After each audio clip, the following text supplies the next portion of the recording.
Welcome to the Captains and Coaches Podcast. I am your host, Tex McQuilkin, and today I travel to Dallas, Texas, up to the Lacrosse Barn, the ultimate training facility for lacrosse, to sit down with founder, coach Nick Tintle. Nick has one of the most amazing stories that we cover, from his journey in Long Island to University of North Carolina and why he gave up the game only to later return as a 30-year-old rookie and eventual world champion. There is so much life lessons in this episode. I applaud Nick for opening up and sharing with us. He's got an amazing facility and he's on a mission as a coach, a leader, and a mentor. Very excited to share Nick's journey with you here.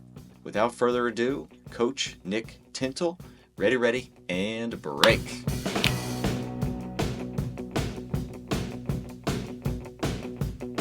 This facility is something else. I think it's important for us to highlight. If you're not watching on YouTube, watch on YouTube, and we'll give you a glimpse of this entire facility. So, I mean, imagine we're walking through these doors. What's the experience that you want to paint for all the kids, the parents, coaches, everyone that's walking in to the Lacrosse Barn? I was going to actually downsize after my gym in California, and this opportunity came, and it's kind of one that has been in my dreams. I've dreamt of a space like this, and so when I got to designing it, I wanted to design a lacrosse specific facility.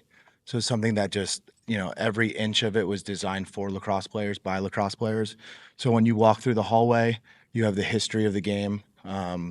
Respect for where it came from, and then so right when you walk in, most facilities have football jerseys and basketball jerseys and baseball, all the big sports. I wanted people to know right away that this was a lacrosse specific facility. So just the whole design aspect of it has just kind of, it's been ideas that have been in my head for 15 years that I just, finally, once I got the spot or the space for it, I just kind of threw everything at it. Yeah, and this is an incredible facility. We got stands above, beyond, and we have nets. So if you're a coach, you're able to divide the field, find out your segment, and then run in leagues. Yeah, and then even with like the little details with the nets, like wall ball is a big thing in lacrosse. So all these nets pull back, so they're not permanent. So you can play wall ball, and then you could put them back to shoot. So we have nets inside here that have carabiners. So when we put the box rink in here, we could take those down so people aren't looking through a net and the glass. We have stadium seating up top and bottom for viewers. Again, we tried to think of every little aspect that lacrosse needs, and right now, like, we do a lot of small group training. So we have bays separated. So we have the field separated in fours where you could do small group training. You could do half field practices. You could do 3/4 if you have two teams. And then if you want the full field for events, big camps, big clinics, you have pretty much anything and everything you need to do that. In Dallas, Texas. In Dallas, Texas. This is awesome. As a Texan lacrosse player, I wish I had this amazing facility growing up. I do want to take us back to your origin story, right? The anti-hero, the underdog, and your journey to this position to now empower the future generations of the sport. So Long Island, Baltimore, these are like the places for lacrosse, and you're that north side story. So take us back to Long Island. Yeah, so I guess, I mean, just as an athlete playing football and lacrosse, they're two physical sports. So I think when I was younger, I was undersized. So I guess it created a complex of trying to always proving people wrong. And I think that's carried over into my business world. But yeah, I started in Levittown, Long Island, Nassau County. I went to MacArthur High School. And I was told I was too small to play football, which was my dream sport. That was my number one sport. I actually was thinking about playing baseball. And one of my Hall of Fame coaches uh, quickly decided that that's not the path for me. So I decided to play lacrosse last minute, but football was always my driving force. So football, and I was told I was too small. So I was always been solution minded. So like when you tell me I can't do something, I figure out what I have to do in order to prove you wrong. Yeah. So I hit the weight room really hard. And I was kind of always, I wasn't recruited highly because I was undersized, but once I I think after my sophomore year, my summer going into junior year, that's when I kind of, hit puberty and grew a little bit, but I also put on, a lot of strength in the weight room. And then, that kind of work ethic that I created back then, I worked out at 5:30 in the morning before school, 5 days a week, didn't miss a day, put on about 20 pounds every year. And finally, I think I was 119 pounds going into high school. And I graduated at about 185, Nice. 185. So Was there other lacrosse players working with you? Was it you in that weight room? Was it football players in the weight room? Who's getting access that early? it was open for our football team, but me and Scotty Rogers, who I think everyone knows, he played at Notre Dame. Me and him kind of took it full charge. So me and him were the mainstays in there. Steve Waldeck is a little younger than us. He joined us after that, and a couple other guys. But it was a small group. I mean, it wasn't glorious. Our weight room was in a classroom. It was a tiny little weight room. It was all donated equipment. It was rusty. Your hands were Nice. orange by the time you left it. During the winters, I remember getting up early, going outside, turning the car on to heat it up, and then running back inside showering. And then because it was just freezing, we get to the high school, and the high school was locked down, and obviously they're not running the heat all night, so it was No. freezing cold. All the metal hurt to touch. Like it was, but that kind of forged us into like those blue collar kids, those underdogs. We weren't from, MacArthur was a baseball school. It wasn't much of, our lacrosse program had some good guys come out of it, but it wasn't like a powerhouse. We didn't make it a powerhouse either. But we started kind of that breakfast club of just grinding it out. It's a And great name for it. and kind of the guy like me and Scotty could attest to this. Like he made it to the highest level of the game. I've made it to the highest level of the game. My story is very different than his. But I think we forged something in that weight room at 5:30 in the morning every day. Yeah. So then what was the recruiting process like? Because both of you went to UNC, he went to Notre Dame. So was it they were looking at other teams and they found y'all? Like, how did you get noticed that first time? Well, I was pursuing football, lacrosse obviously too, but like I said, I wasn't highly recruited. I wasn't. I think maybe because I was so focused on football that I wasn't worried about all the recruiting for lacrosse, or maybe I just wasn't aware of it. I see a lot of kids like stressed about that stuff now, and I never really stressed about it. I just did the work, and whatever happened happened. I remember, so Long Island used to have an Empire State team. If you made that team, everyone on that team played Division One. So I was actually an attackman. I went for midi because there's just more spots for midi, and I Yeah. thought I had a better shot at making it. After a good, I think it's good sophomore year or junior year. I'm not sure when it was, but had a good year, and then thought I would make it as a midi. And once they molded that team and got the 22 guys or whatever it was kind of that was like I kind of made it.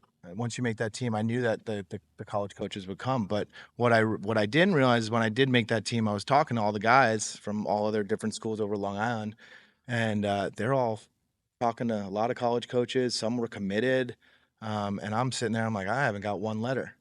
And, So it and was you were a kind of junior at this point? yeah, I was a junior, so I was a little late to it. I just didn't, I didn't have the same recruiting process, I guess, as everyone else. I think that kind of transitioned in the rest of my life, though. It's like just do the work and, you know, work harder than everyone around you. And my thing is prove people wrong.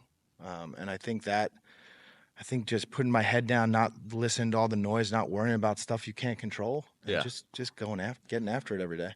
Yeah, and then for your high school team, were you and Rogers the team captains?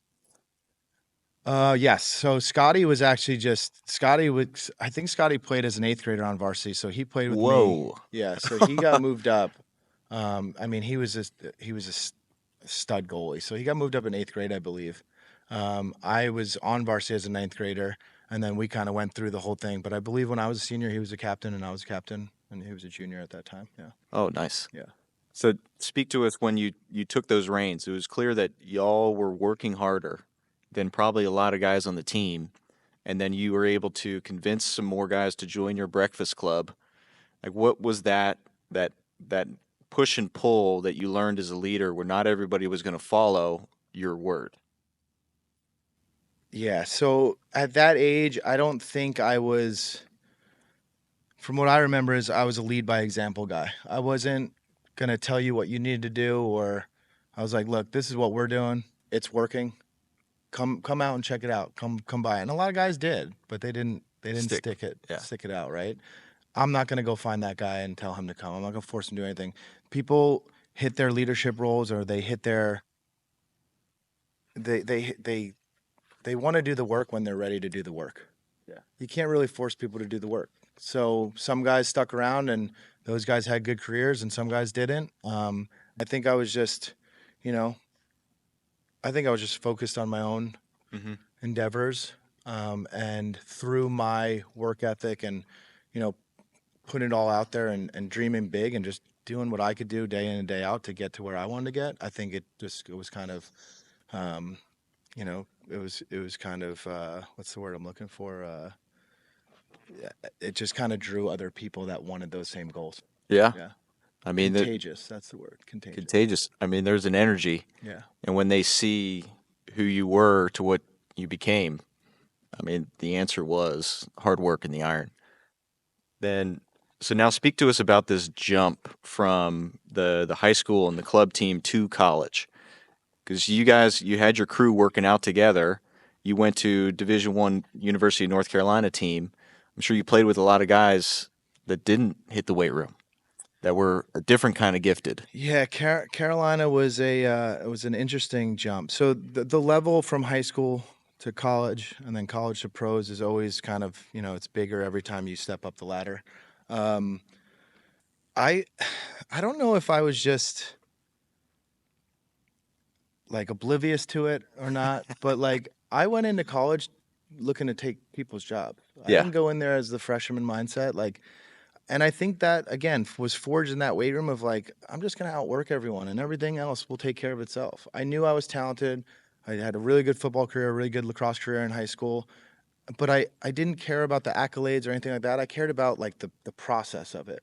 Like I look back at that and I was like, some of like when I get into ruts now, I go back to working out in the morning, getting up earlier and working out in the morning because that's what you just got to do the work, right? Hmm. So the jump from high school to college was definitely bigger than I anticipated, and I found myself on the depth chart in the middies, pretty deep. But the thing that coaches loved about me is what was my, kind of my blue collar attitude. My I don't, I didn't. Can I curse on this? I'm gonna bleep it out.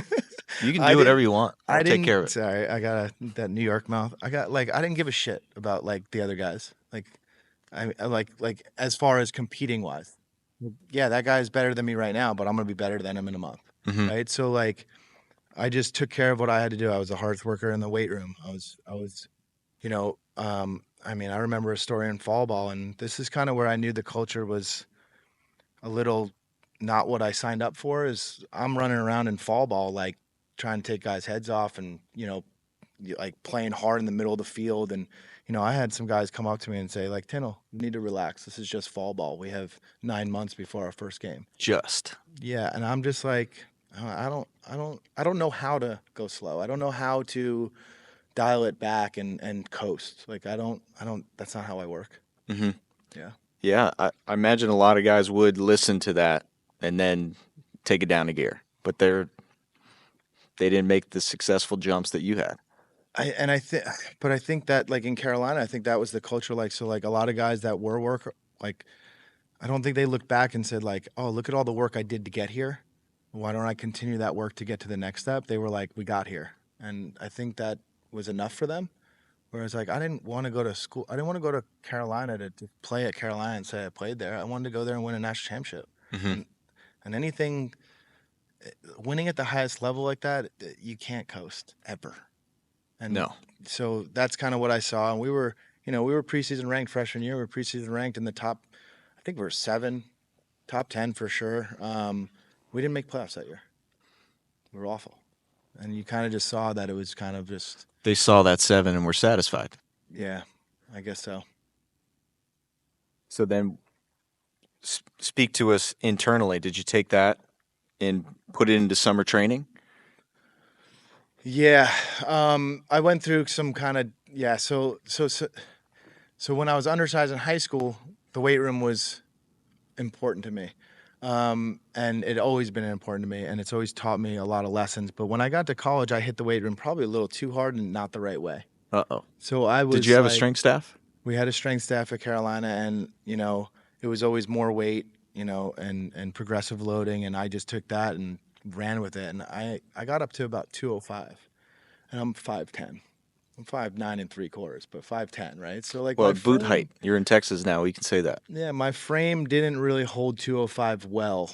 So I lost my first step. And in lacrosse, like quickness and first step and explosiveness is very important. So you got to be strong, but um, I kind of I think I was too much in the weights and not enough on my speed development still. Mm-hmm. So I got a little bit slow, and I was like dodging, like, and that's what was my like bread and butter. Like I could beat guys, I can create slides, I can create for my teammates, and I lost a step. So I actually over the summer I switched gears a little bit and got back into more speed work and agility and change of direction and all that stuff. So I had a little adjustment period, I would say. Time out. Let's take a break from this episode to talk about training and preparation for your sport.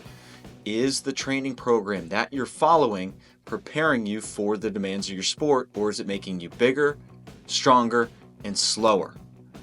We want to put you in a position to follow an appropriate program that develops your athleticism, your speed, and your change of direction. I also integrate leadership development daily into the program. To make sure that you're following the right program, give this a 7-day free trial on our Captain's Speed, Strength, and Swagger. You've got nothing to lose, and you will immediately tell the difference between the program you were following and the program that's going to put you in a position where every rep, every sprint, every single day that you step into the training is going to prepare you to step onto the field and dominate. For a 7-day free trial, click the link in the show notes. Now, let's get back to the show. Ready, and break. It took you a season to figure that out? Yeah, it was actually so freshman year. I ended up starting by the end of the year, but sophomore year, so I think it was after sophomore year, I was big, and I was like, this is not working. Yeah. It's not where I want to be, and I had to. And again, that's a solution, right? Like I'm doing all the things that they're asking me to do, but I figured it out on my own. It's like this is not what I need right now. Yeah. So what do I need in order to prepare and execute on the field and strength? Obviously I didn't stop strength training. I just changed how I was doing it. Yeah. So moving the bar faster and being more explosive and getting back to those type things, but more sprints.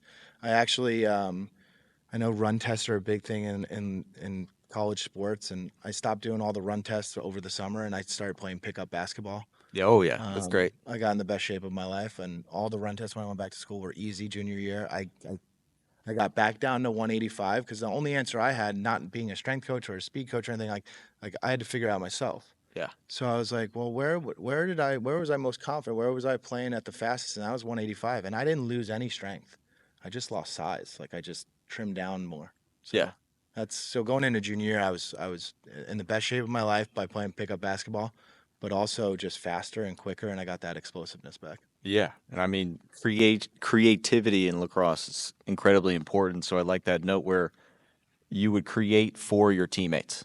Like that's a great attitude as a leader, because most people want the points versus I want to create and lead in this direction. Yeah. So has that mindset always been with you? Were you ever the points guy or the offense creation movement guy? In high school, I was the points guy. I was chasing greatness that way. In college, I just wanted to win. So however I fit in that puzzle was fine with me. Now, starting as a freshman in college, you're going to draw the pole as a midi. So I drew the pole all 4 years, at least all 3 years sophomore and up. But we had a guy on our team, Ben Hun, who went on to a pro career and winning championships at the pro level. He's 6'6" kid, downhill dodger, great overhand shot. Like teams would pull me and leave him with a shorty. I had no problem burying the pole in the crease and giving him the ball and being like, "Good luck stopping him." Right. Right. So I think I took on. I'm really good at taking on roles. At the end of the day, like if I had a season that, we didn't make playoffs and I had the best season of my life, I'm not going to be too happy about it. Mm-hmm. But if I win a national championship and I had 6 points, if I had a little role in that and helping or helping other guys, with their talents, and I'm way happier at the end of the season that way.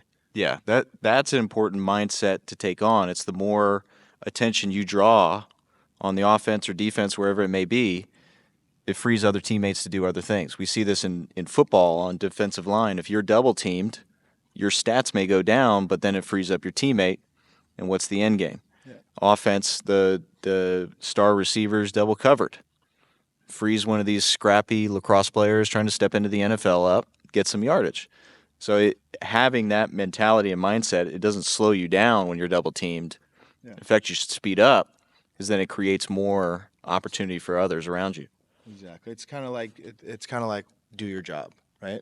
This is where I'm going to have most impact on the team. I'm going to take it in full stride. I'm going to do the best that I can and that carried over into my pro career later down the road. Yeah. Well, there was a shift in UNC, and you highlight this in your bio on the lacrossebarn.com, where you guys did not win a conference game until you did. So speak to us about the change from this is just fall ball to then later in your career with your teammates. Well, correction, we never won an ACC game ever, but we did. My junior and senior year, we made playoffs. So, I mean, that's not what I went to Carolina for, and it still kind of haunts me. But going into the leadership role that I took on at Carolina, my freshman and sophomore year were, I mean, if there was a portal like there is today, I might have been in it, right? Just because of the culture itself. I mean, Carolina was a dream school of mine. I'm a huge Michael Jordan fan. I wore Carolina blue my whole entire childhood. That's why I went there. Freshman sophomore year didn't do too well. Obviously, we've never won an ACC game my whole career, all 4 years, which is it's brutal, haunting. For context, there was only 4 ACC teams at the time, correct? Yeah. So okay. Not like basketball. I never beat Maryland. I never beat Duke, and I never beat Virginia. And there were games we were up 5-6 goals at half, and we end up losing that game, or we lose in overtime, or we lose by a goal in the last couple seconds. So it was demoralizing to say the least. But so junior year, I was a silent leader. I never was a vocal leader until I had to be. So junior year, I led by example. That was probably my best stat year and our best year. I won the MVP of the team with another guy, Bart Wagner, and I played really well. Our team kind of got back to the playoffs, but still the biggest thing for me is underachieving. We were underachieving. We had top 5 recruiting classes every year and year in, year out, and we're not making it deep into the playoff, not making it to the Final Four and everything. So we're making the quarterfinals and losing. So senior year, we go into that, and coaches coach and players play. So I will never blame a coach for anything. I think our coaches lost the locker room. So as a leader and a captain, junior year I wasn't a captain, but I just didn't have the C on my chest. But I led. Yeah, leaders lead. And senior year I got the C on my chest. I was the captain, and to look around and try to get guys that were just checked out to play for play for the guy next to you. It was challenging.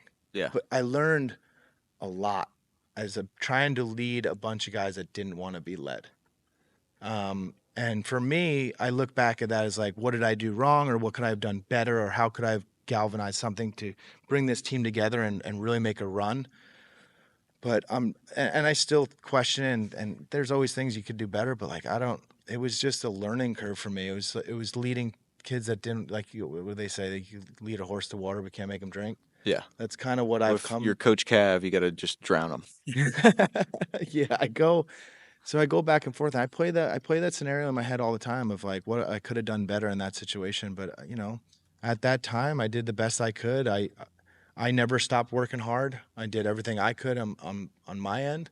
But you need more than one guy to win at a high level. So yeah. And I'm not saying I was the only guy on the team. There was guys on the team that took it serious, but there was a lot of guys checked out. It's tough when that weight of somebody that just has also followers. When they check out, others decide to take that action as well. Mm-hmm. Even though they may have the passion, the dream, or the ebbs and the flows, they just get caught in those lows, those valleys. And then, I mean, as a young leader on a team, what tools do you have at that point? Just grab them, shake them, and try to pull them up. But more often than not, that doesn't work. Yeah, Yeah. that's what I've learned. It was definitely a tough. Uh, it was tough, but I always try to take the best out of everything. So I think I just learned a lot about leadership. Mm-hmm. And I think, like I said, you just got to do the best you can do and take care of what you have to take care of, and hopefully some guys jump on board.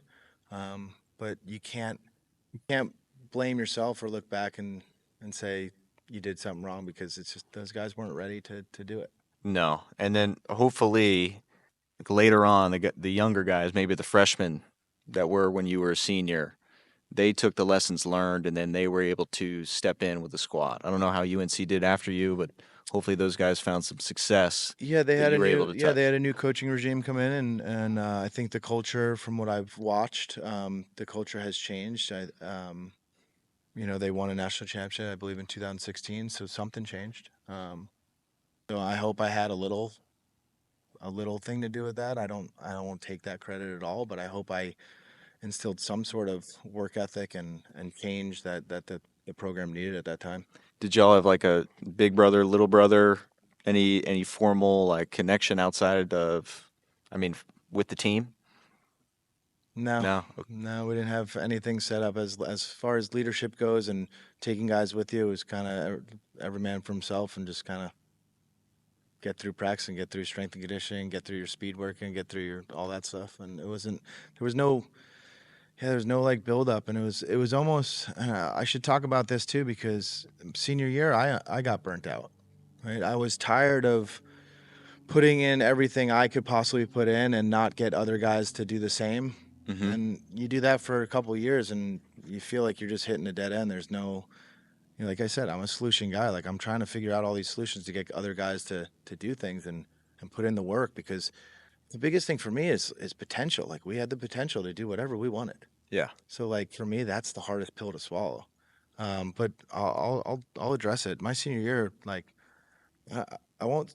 I'm not gonna say I gave up, but like mentally, I wasn't there. Physically, I just don't know how to slow down. So, but mentally, I was kind of checked out as well towards the end of the season. Well, a Division One sport. I mean, that's a career in itself. It is. So you were a professional athlete, even though you weren't paid. You were putting in all the hours, the time, and sometimes the only payment you get is winning. And when that you can't cash that check, it is a lot. Yeah, yeah. I think about that all the time. Yep. It was definitely a tough experience, Yeah. especially because even the guys like that are like coaching and stuff. It's still hard. Like, it's not easy. Like, you're there. I always looked at it as like, I'm here. I'm gonna give it everything I can when I'm here. But yeah, it was not getting the wins and not winning an ACC game and not getting to the Final Four and not winning a championship. Like, it's a road. It's 4 years of grind, of Yeah. hard work. Well, a big thing that we're going after is that sports don't teach lessons, captains and coaches do. So even though you weren't necessarily winning and cashing those checks, you were still learning from those experiences. It wasn't necessarily the sport that was teaching this; it was your ability to listen. So even though you were checked out, you were still experiencing growth. So then, speak to us about that growth that you were able to take into the next level, and then that helped build this building. All right. Well, there's a lot of years in between. So, like I said, I was burnt out after college. So, we took a senior trip to the Outer Banks, and we were on the way back to Chapel Hill, and I got a call from a coach. I believe they were playing in Philly or New Jersey, that they did the All Star North South game, and me and one of my other seniors was invited to it. We didn't even know about it because there was a coaching regime change, so the coaches didn't even let us know about it. I probably wouldn't have played in it anyway because I was so done with lacrosse at that time. And like I said, my story is way different than Scotty. Scotty made it to the final game. They eventually lost in the national championship in overtime, but he went right into the pro ranks and did his thing. I stepped away from the sport. Um,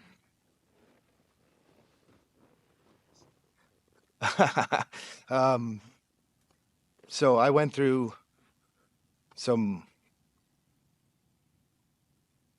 hard times in life, um, which, you know, now that I look back at it, like what I was worried about as a leader and all the stuff I went through in college and the experience that I wanted and what I got kind of didn't mean much. Mm-hmm. And lacrosse kind of got put in the rearview mirror. Um, and graduating from college and going into the business world, and you know, at that time, like my dad was a carpenter, my mom was a teacher, so we were very blue collar. We weren't very well off. I wanted to be the breadwinner for my family, but I also wanted to do it myself. Mm-hmm. So it was a good thing, but a bad thing, because when you graduate college, you created a network. I didn't use any of the Chapel Hill network that I had. I could have went to Manhattan, you know, got a great job and made a lot of money, but I went through some tough times in life, and kind of went down a dark path. Um, sorry. Kind of got away from all the things that made me so successful in the first place. So, without going too much into it, I got a job selling car insurance because I wanted to do it on my own. I didn't want any hand me outs. I didn't really know what networking was. I didn't come from a business minded family, Mm-hmm. and nothing against my parents. They're just hardworking people, and they do, like, my dad's a carpenter, and like he builds beautiful houses and kitchens and remodels and stuff, and he doesn't know how great he does things, I guess. And my mom's a teacher, and she's, changing kids' lives, teaching every day. Yeah. But I went into the world not knowing anything about business, so I didn't know anything about networking. And the way I do it is like, I'm just going to do this myself. I don't need anybody. I'll just do it myself. So I, I took a job selling car insurance, and like I said, I was going down a dark path. I was doing things that are not natural to my character, and it came to a point where I just had to leave. So like I said, I Were put you back lacrosse. in? I was back on Long Island. Yeah, I was back on Long Island. I was living at my parents' house and dead end job and doing things, like I said, not of my character. And finally, I told my parents I had to get out of there. Yeah. I needed a restart. I needed like a refresher. So I moved as far away from New York as possible, and I landed in California. And I got there with, I don't know, $1,500 in my pocket and tried to figure it out. And it almost didn't work. But, I got another job canvassing neighborhoods and selling solar panels door to door. And, I took whatever I could to pay rent and do that stuff. And then the aha moment for me is, I'm starting to get my life back on track and figure things out and see what I want to do with my life. And, I was in an interview, and at that point I was like a great interviewer. I just knew what they wanted to hear. And I was in an interview, and she had the last question she asked me. She says, "Where do you see yourself in 5 to 10 years?" And the answer is, I see myself climbing the corporate ladder and working as a manager and being a leader of a team here and growing this company. And I sat there and looked her in the face, and I said, "I'd like to own a gym in the next 5 years." And she goes, "Okay, well, that's it," and wrapped up the meeting. And I had a headhunter at that time, and my headhunter called me and goes, "What the hell are you doing?" I'm like, "That's what I want to do." And that kind of was the aha moment of like, the only thing I've ever known was sports. Right. And I didn't want to get back in lacrosse. Lacrosse wasn't that wasn't the, I've had a love it hate relationship with lacrosse my whole entire life, and that wasn't the driving force. It was me getting back to the weight room. Pure and simple. That's when I was at my best. That's Yeah. when I was building and not destroying myself. So I wanted to become a strength coach and a speed coach, because that's the only thing that ever kind of got me to where I wanted to go. So I went and got all my certifications, and I applied to a gym in San Juan Capistrano, and they hired me on the spot because my resume was Division I lacrosse player at University of North Carolina, two-time All-American, so on and so forth. And they wanted to start a lacrosse sector How about that in California? in California. So lacrosse was starting to gain some traction. It was still very, very new to California. Some schools had it, some schools didn't. But I kind of pushed back. I was like, I want to be more on the speed end. I want to teach kids how to run fast and move well, and do that. But my resume said different. So I started training girls and guys for lacrosse and kind of developed my skill over time there, and then started building a following. And I kind of did it. I look back and I did it my own way. Most kids that want to do lacrosse, they go into coaching high school and coaching club. I didn't want really anything to do with that. I wanted to develop kids on a different level. Yeah. And I think lacrosse was missing that. So I think lacrosse is missing that. You know, you look at baseball, they got pitching coaches. You got football, you got the defensive back coaches and linebacker coaches and all these different skilled specific coaches. Yeah. I wanted to be that for lacrosse. And I knew it was like new. No one was really doing it. If guys were doing it, it was like during summers of college. And I did that as well. So that's kind of how I got back into everything with that. And then were you able to connect the weight room still to the skill work that you were doing with kids? Yeah, so I was doing strength, speed, and skill. I was doing all of it, and yeah, and it's funny. So I'm starting to coach all these lacrosse kids, and all of a sudden these kids are doing really well. They're putting all the pieces together, and they're starting to get scholarships to Division 1, 2, 3, MCLA, whatever. They're starting to play on the East Coast. They're starting to do this stuff, and I was like, all right, I got something here. And then all of a sudden I'm coaching one day, and I'm like, man, I miss playing this game. And that's when like the itch, you know, I started having like to scratch the itch, and I was like, you know what? Let me see if I still got it. I was 6 years out. I haven't played or like. I mean, I say I don't touch. Haven't touched a stick. I had an old stick that I coached with, but I didn't really mess with it. I didn't have any. It just was one day where it clicked. I was like, I missed playing. I'm watching these kids get really good and follow their dreams that I was at one point, and I decided to give it a go. So I tried out for the Chesapeake Bayhawks. With an old stick. All the guys, I knew all the guys on the team. I brought like a fully taped stick, like a stick that I maybe got from like Played Against Sports or something, and Nice. it was brutal. But I went and tried out for the Chesapeake Bayhawks. I made it to the last round of tryouts, and then I got cut. But what it proved to me is like I could still play at a pretty high level. Yeah. So they had this LXM Pro Tour in California, and I joined up for that, and I played for that. And Kyle Harrison, Peter Baum, some Sports Award winners. So it was like.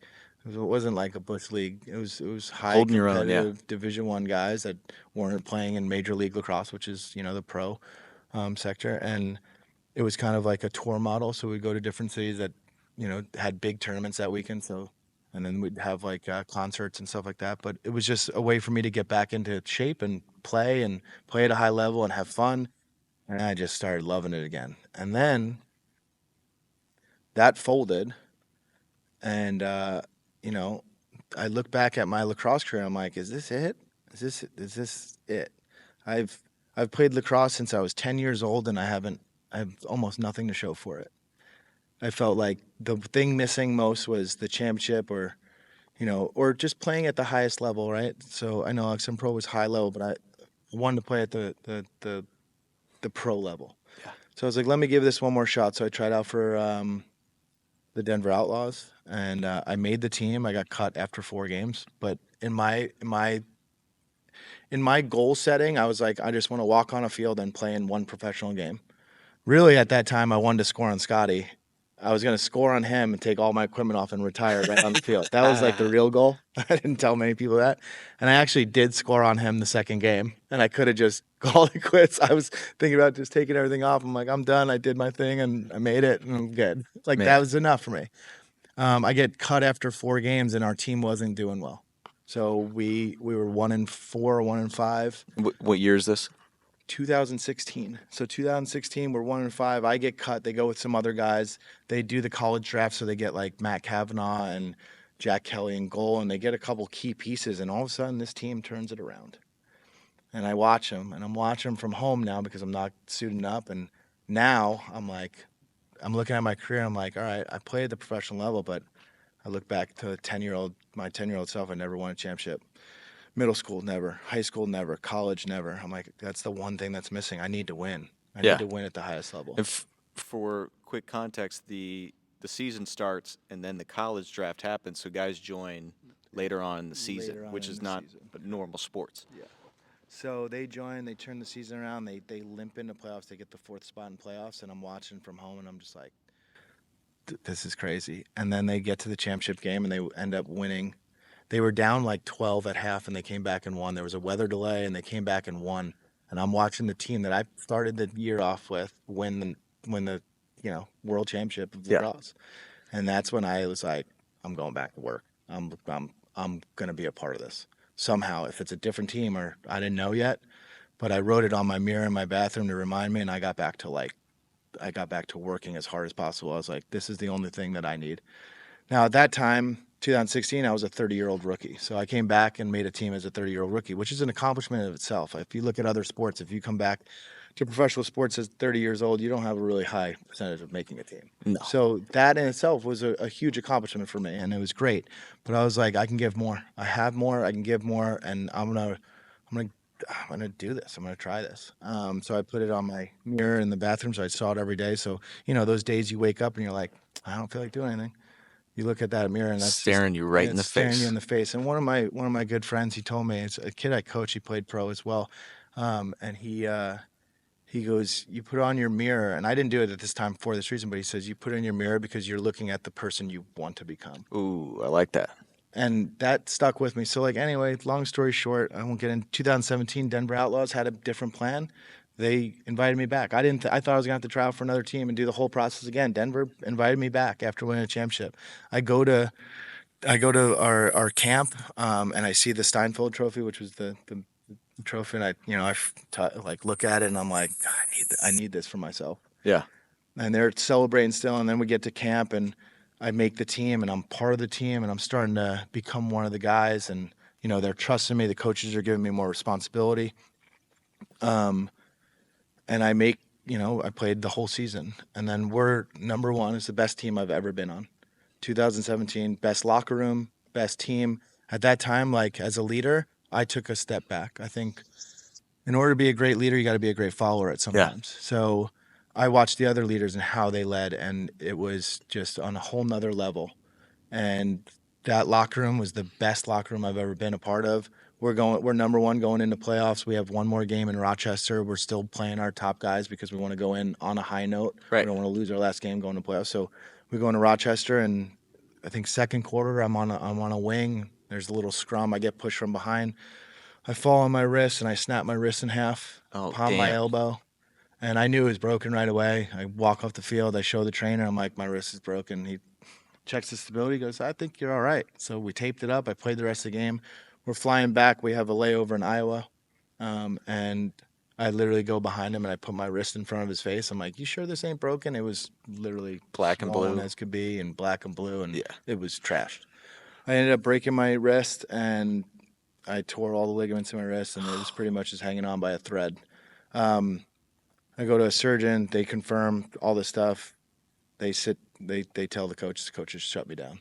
I pleaded with them for a week straight, crying on the phone like, I gotta play, I gotta play, I gotta play. Like this is the team that is gonna win a championship, and I'm gonna be on the sideline again. And I was like distraught. It was a low time because I put in so much work. I finally got to like just it's within grasp. It's Yeah. right there. It's right there. Finally, the best decision, because I'm in the strength and conditioning world. I own my own gym at this time, and they shut me down, and I travel with the team, but I'm in a cast on the sideline watching them. They win the first round of playoffs. They're in the championship. So now I'm like I'm the guy on the sideline watching my team win another championship. And yes, I part of the team the whole entire season. If I get that, would I have gotten a ring? Yes. If we win, yeah. But that's not. It's not the same. I'm not in that game. Yeah. That doesn't count in my book. So we go to the championship game and we ended up losing. We ended up losing to Scotty Rogers' team. So he won his ring. And I look at all the guys, and obviously after a championship game that you lost, the guys are distraught. And I go up to the captains and the older guys that are, closer to my age, and I go, you guys coming back? And they were all very close to retiring and being done with it. And we kind of made a silent pact. From what I remember in that locker room, it's like, let's give it one more try, please. Yeah, I begged them in please. some way, please. Can we bring this team back and do it again, and let's like revenge this? They ended up all coming back. We lost one defender, but we got some solid guys out of the draft and stuff like that. So anyway, long story short, we go into next season, 2018, and they had the World Games that year, and we're doing all right. We're up and down. We're not the team that we were last year, but we're fighting. We're in the mix. And they have the World Games, and our starting goalie tears his ACL in the World Games. Now, the good thing about that is he was the USA world team goalie. Our backup for Denver was the world goalie for Canada, so we didn't drop off much. No. If any. So Dylan Ward steps in, and we're still fighting. We're fighting for that last position. So anyway, it's a workers' comp claim. So I have to go get it checked. So I opted out of surgery in the off season, and I rehabbed it myself in my gym and all that stuff. Wow. I got it back to 70%. I was just taping it up every game and getting through it. Workers' comp calls and says you got to get it checked out. So I go to the surgeon. He comes in the room, and I just knew something was off. And this is right before our last game of the season. And if we win this game, we make playoffs. If we lose, the other team will go into playoffs. So it was a playoff game. And right before that game, during that week, I go to the surgeon's room, and he comes in. He goes, "I got good news and bad news." He goes, "Which one do you want first?" I go, "I don't care. Just tell me." He goes, "Well, good news is your wrist healed from last year, the break." He goes, "However, you broke your wrist in another area." No. And to put it lightly, I'm not going to say, but did I threaten his life to say nothing? Maybe. I told him in so few words, I told him this conversation's not leaving this room. I'm playing with this thing. I don't care if it falls off during a game. I'm playing. So I just taped it up a little bit tighter. I didn't tell the training staff, didn't tell the coaches, didn't tell any of the players. I taped it up. We beat Atlanta Blaze, make it to the playoffs. We win our first round. We get into the championship. I'm in the championship game, and we win. There you go. Winning. So I finally got my ring, and I mean, I'll tell you what, it was such. You see the championship trophy, I raise it over my head and get the ring and all that stuff is great. But I look back and really that struggle of going through everything I did to get there was way more important. Oh, yeah. And I knew the guys knew that too, how much it meant to me and how much I've been through. Because when they raised the trophy, the captains got the trophy. The first person they called up was me. So they knew how much it meant to me. And I think that was by far the best moment of my life in sports was them handing me the trophy first. Yeah, they knew. It was wild. It was good. That's a feeling. I mean, that's the beauty of the team and those leaders even having the awareness to acknowledge that, and then not claim ownership for themselves, but then like give it to a guy that it meant a lot to. The best captains I've ever been around, best leaders I've ever been around: Drew Schneider, Eric Law, and Matt Bocklett. Those were our captains for Denver Outlaws, and they were. The way they led, they all led in a little bit different manners and different ways, but man, they have our attention as players. And look, this is the top players in the world, so Yeah. like to lead a bunch of guys that can play high level, anything, like it's not an easy job, and they did it almost with ease. Yeah. Yeah. And then, I mean, professional lacrosse in itself is a challenge because you're basically working your 9 to 5 in the week, and then you're off somewhere in the U.S. competing. And you got to fly away. And at that time, I was, during this time, I was building a gym. Mm-hmm. So I was a new business owner and moving gyms, and there were so many moving parts. Like there was just so much going on. I kind of like that. I like my plate overflowing. So like I look back at it, but like when I look at it, I'm like, how did I do all this? Because I was working 12-hour days at least, and then red eye out, play, red eye back, and then get back to work. There was no days off. No. I did want to take a moment to give you the opportunity to highlight the book. So you're putting all of these into a journey and a story for people to hopefully glean some lessons and take perspectives into their own lives. Yeah, so I have a name for the book. We don't know if it's sticking. It's called Fail Fast. Life Lessons Lacrosse is what we're going with right now. I like alliterations. It's good. Yeah,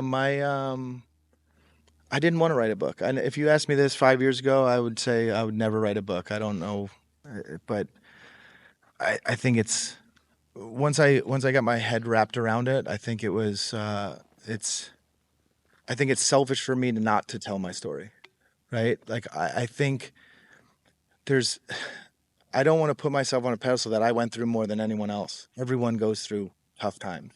I had to go through life things right out of college that I hope no one has to go through. But it's life. That's what it is. So for me not to share it with people that might be going through something similar, to help them through that time where I didn't maybe have the help or didn't want the help, I think it's important. So I came up with the name Fail Fast, or one of my coaches actually at in California came up with it. But fail fast. Like, I didn't fail fast. I stayed in a dark place for way longer than I had to. And I think for me, it was trying to do it myself all the time. Mm-hmm. When really you could have built a team and you could have asked for help, or, people are there to help. So, like, me writing the book is me putting myself out there. And this book goes into great detail of good things that I went through. And for me, selling books is not what I want to do. Like, obviously that's great if it happens. If it helps one person, for me, that's all I need. Yeah. And I think it's going to help a lot of people, because I think it's raw. It's everything.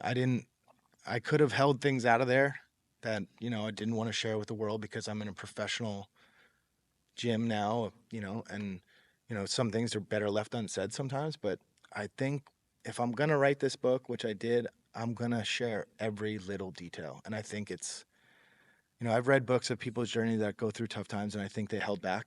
Yeah. If you read this book, you're going to know every little detail about my life, and the goods, the bads, the really ugly. And then hopefully that you see that if you stick with it and keep working and keep going, good things are on the other end. Yeah. Yeah. Yeah. We do highlight often in this podcast the dangers of shame. So hiding things back from your story prevents you from being authentic. And then, I mean, that's where growth happens, is putting it out on the table and then hopefully learning from those lessons. Yeah. So people that do read it, that's an opportunity for them to not have shame, disgrace, and provide perspective for them to continue to grow from wherever the hell they are. Yes, exactly. Cool, man. That's a great way to conclude this, man. You built a beautiful facility. I attended the grand opening. It was awesome. I mean, there were so many kids running around, just ripping shots, putting holes in this beautiful wall. But yeah, man, I'm glad for this in Texas. I used to joke all the time that I was an oxymoron as a lacrosse player from Texas, but now there's a sense of pride for the sport, and I'm glad you're doing everything you can for not only lacrosse in Texas, but I mean the sport as a whole. It's awesome to give back to the game, as we often hear people do. So yeah. This is great. And to go off that, I think, I've dreamt of this my whole entire life, and my story and the business has come full circle. And this is, along with the book, this is my way of, at the end of the day, like, I consider myself one of the best skills coaches in the lacrosse game, because I've done it for so long, and that stuff comes easy to me. But that's not why I do this. I want to impact the youth and young kids' lives on a way deeper level. And I think with the book, putting it all out there, and the way I coach and help these kids develop, just not as lacrosse players, but as people, I think that was the dream. The building's great. This is awesome. This is all the hard work paying off, but more importantly is the kid that fill this building. Yeah. That's who I want to impact and help them, and because they're all going to experience tough times in their life. So I want to prepare them for those moments, because they will happen, and I want them to be better equipped for when they do happen, because I don't think I was equipped well enough for just how tough it can get. Yeah. So that's what I'd like to leave with, I guess. That's awesome. Yeah, and then the tagline for the show is raising the game. So that's my tip of the cap to not only lacrosse, but then all sports out there, as we do as coaches and leaders, is to raise the game, so that whoever's a part of our teams or our journeys as athletes or coaches, they're all better people because of it. So you embody that mission perfectly, man, and I'm glad we're able to take the time to have this conversation in the Lacrosse Barn. Well, I appreciate it. Thanks for having me, man. Cool. Cheers. And scene. That's great, man. I don't know how long we went, but it was great. I got into rambling there for a while. Hey, we're telling a story. It's good. Thank you for joining me for another episode of the Captains and Coaches podcast. Be sure to like and subscribe in the show, and give us a review if you can on iTunes. Be sure to follow at the Lacrosse Barn and at coach_Tintle of all of Nick's work raising the game. If you're a coach in need of strength and conditioning program for yourself, be sure to check out the Old Bull program because leading by example is not optional. If you're a coach looking for a training program for their team, let me do the heavy lifting for you. Captain Speed, Strength, and Swagger is a comprehensive strength and conditioning program with speed and change of direction built into it. Both of these programs integrate leadership development, so now you'll have scripts and missions to bring to your team each practice. Check those out in the show notes. And again, thank you for tuning in. See you next time. Bye.